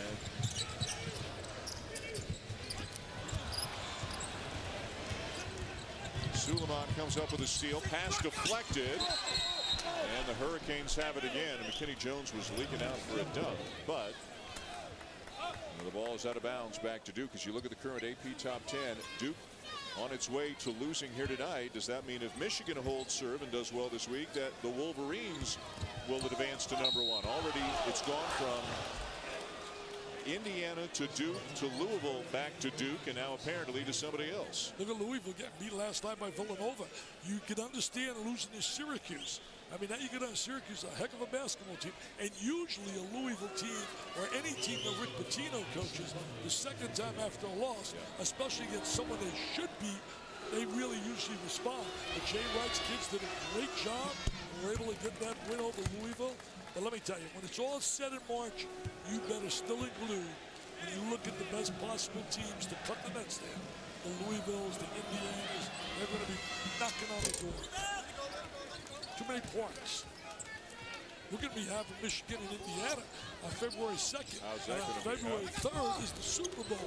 Pretty good weekend. Do you think Tom Green is going to be thinking about his brother-in-laws on February 2nd? No. No, he's thinking about John Beal on a mission. Oh, showtime. They're doing anything they want. Layup after layup. I have never, ever seen a Duke team in games that I've done be humiliated like this. And then Kaji rejects Plumlee at the other end. And McKinney Jones hits a three. The show keeps continuing. 34 years, I have done countless number of Duke games. I can't ever remember them being beaten like this. Suleiman with an 8-footer, 79-52. Kenny Kaji, for whatever NBA scouts are watching, knocking down threes, jamming home alley-oops, blocking shots, showing all of his talent here tonight. Jefferson with the steal and the layup. And I'm trying to remember some of the Duke blowouts, but I have a tough time remembering what I did yesterday. After 70, man, you can't remember what you did. I couldn't tell you where I went for breakfast. I guess I broke it in. Yes, you can. If there's one thing you know, it's where you went for breakfast. Yeah, I'll be there tomorrow, too, to broke it in. Scott, and nobody stops the ball. How many times have we seen that? It's been a humiliation. Yeah. I can't put it any other way. I mean, it's one thing to not make shots, and they've not made shots, but how many times have we seen Miami get to the basket unimpeded tonight? Unmolested layups, dunks, slam dunks. This team has lost a great deal with Ryan Kelly sitting on that sideline. We have now seen them twice in the last 10 days, and really they just look like a good team, not a great team. Miami by 27, closing in on a win over number 1. ESPN's exclusive presentation of college basketball is presented by Reese's Peanut Butter Cups, the perfect combination of chocolate and peanut butter. And in part by UPS. Let UPS put the power of logistics to work for you. The way things are going in college basketball, there may not be any upsets. 24 all Florida and Georgia. Caldwell Pope at the end of the half drains a rainbow three. Georgia leading Florida by 3.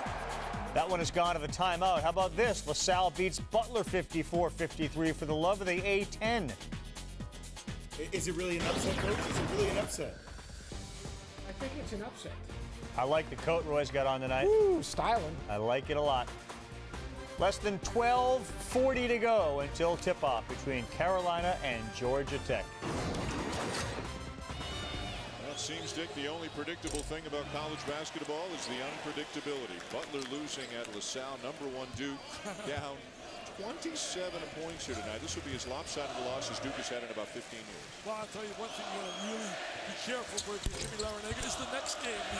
Will they come down like you saw Butler today get beat by LaSalle's not a bad basketball team on the road. In fact, that Atlantic 10 has really got some strong basketball teams. But they play Florida State Sunday. The one good thing they have going for it, the game is home.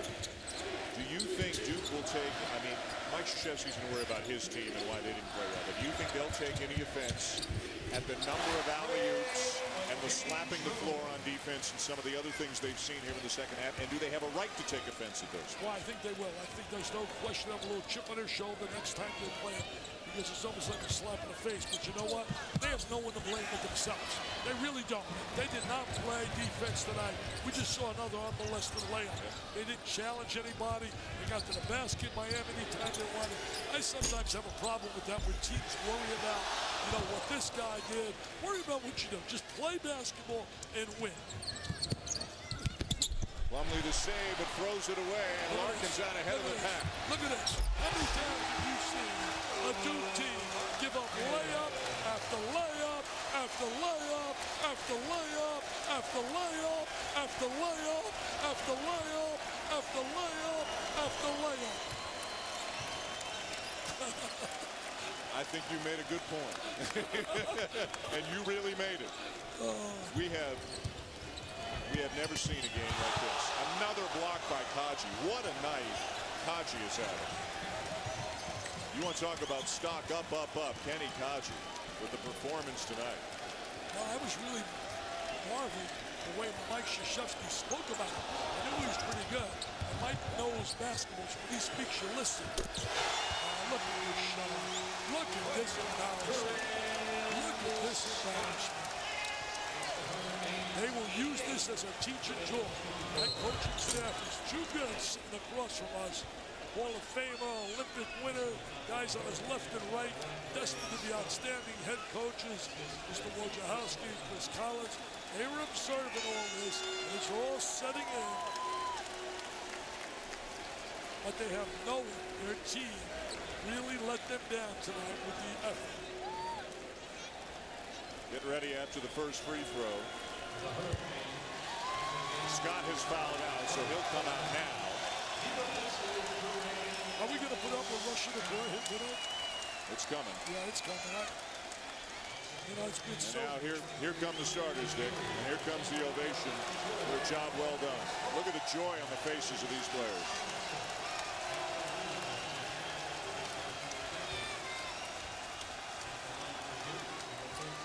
What a joy right there, Mom and Dad. Mom and Dad. Proud. Can there be a prouder dad in sports than Jack Harbaugh? Can there be a prouder dad in sports? I mean, there are a lot of proud dads. I mean, you should only be proud because your son's an athlete or a coach. I mean, you be proud because he's a great kid, a great person, musician, artist. But in sports, there can be no one more unbelievable cloud nine than Jack Harbaugh. And tonight in this arena, Mr. Mariano. He's the proud papa here in South Florida, that's for sure. Marshall Plumlee left it short. And Shaqiri has it. Jim Larrañaga has emptied the bench. Justin Heller misses the shot. The crowd and the starters for Miami desperate for one of the walk-ons, one of the deep reserves to make a shot. Tyler Thornton misses the floater. We'll get another shot, this time from three. They've just made that shot about 10 years old. Look at it, showtime. Justin would have told his kids 20 years from now, I was a star in the game when we beat Duke.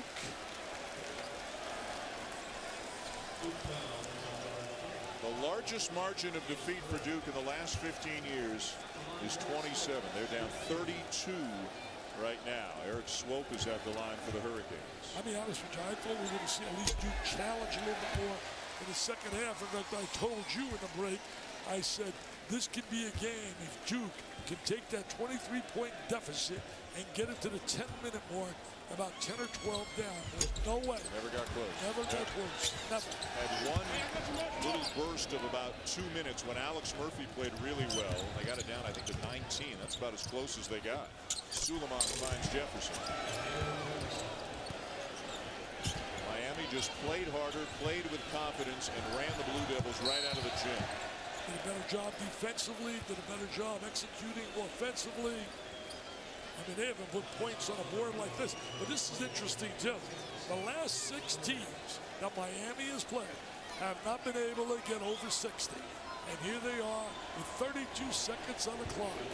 Duke sitting at 58. I'll tell you, Duke doesn't give up 90 very often. Not very often. Steve Sorensen is at the line, trying to knock down a free throw. If Steve makes this free throw, he will be absolutely a hero in the eyes of his family. And he talks about what a valuable player he was in the contribution tonight in the win over Duke. Final 30 seconds. Suleiman for three. He's got to find that shot. They need him to give him some scoring. These kids deserve to play. They play so hard in practice. They're a vital part of the team, the way they bust their gut every day.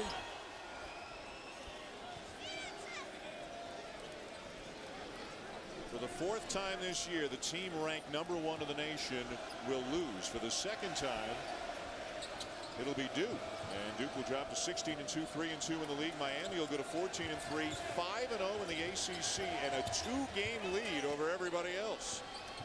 As you said earlier, they got 3 road wins, too, in the ACC. That's a hole right there. The hole. Justin Heller called for the foul after Suleiman took the ball away. 5.4 seconds to go. Jim Larrañaga has just delivered Miami's first ever win over a #1 ranked team. And guys like Shane Larkin, Kenny Kaji, Duran Scott, all of them played brilliantly. Kenny Jones knocking down shots. The return of Reggie Johnson, Julian Gamble, Ryan Brown. Everybody who laced him up for the Hurricanes tonight played well. I'm going to be checking the Miami Herald. They're going to get the unbelievable front of that paper over the Heat, baby. They deserve it. They deserve it. They have earned it.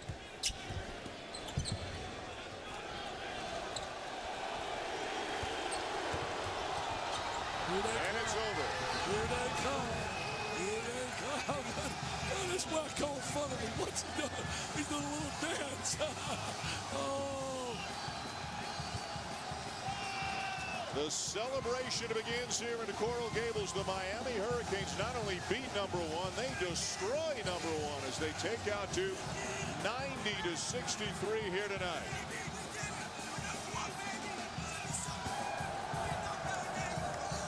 Janine Edwards somehow is with Jim Larrañaga. Coach, congratulations. You just did something that has never been done before in the history of Miami basketball. Beating a #1 team. How do you feel about your guys right now? Well, we played a complete game. We did everything we planned on doing, and we did it to the highest level. We played very well. They didn't have a great game. The result is the score. So we got a lot of important games ahead of us, though. It sounds crazy, but this is one of many that you have to play well in. But let's talk about tonight.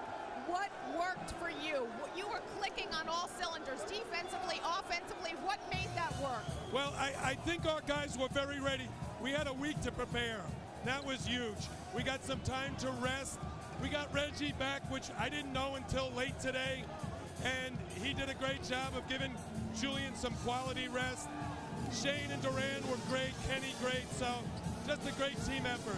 You had a couple of goals when you came here to Miami. One was to beat Carolina, one was to beat Duke. You've done both of those. The other one was to beat a #1 team, and you've just done that. Well, when my staff and I decided to come, the reason was we felt like the ACC is the best basketball league in the country. Where would you want to coach? This league is the best. Duke is great, Carolina's great, the whole league is terrific, and just getting better when we add those 4 schools. So this is fun for our students.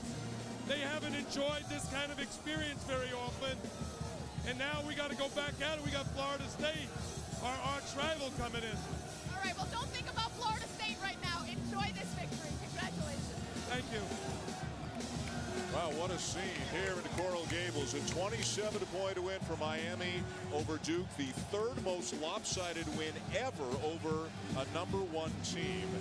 And they earned every bit of it. They played brilliantly here tonight. They really did. The big three were super. Kaji and Scott. Look at Barry. Look at that smiling. smile, huh? His son was great. They just absolutely were brilliant. I don't think Jimmy Larrañaga is going to have a tough time getting a seat tonight at Prime Italian for dinner. I don't think. He ought to go down there and celebrate. They ought to give him a free meal. The final score here tonight, Miami 90 and Duke 63.